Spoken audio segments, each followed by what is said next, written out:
السلام عليكم، شلونكم بنات؟ ان شاء الله بخير. فيديو اليوم كليجة عراقية على طريقتي.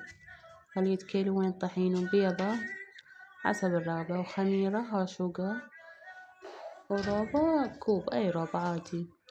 خليت 4 كوابة دهن او زيت عادي اي شي، دهن جنة يصير، ونص كوب ماي عجنتها. اخليها نص ساعة ترتاح وابدا افرد العجينة. عادي تحشون بحلقوم او تمر، اي حشوة تعجبكم. انا راح اخلي تمر وجوز احشيها.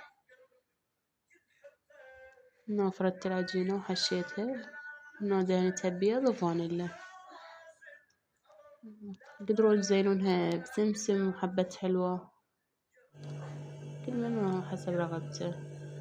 وهنا سويتها بالبداية تشغلون الفرن على حرارة 200 أنا ب160، تخلونها على الجو تستوي وتخلونها تصعدونها لفوق. يعني شوفوا المنابر تتكلم، يعني شكلها يجنن.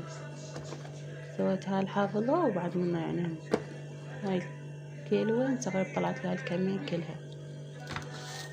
وسويت كيكة جوز الهند بس ما صورتها، وياها فستق خليت. ما شوفوا تجنن يعني شكلها والطعم يعني فد شي.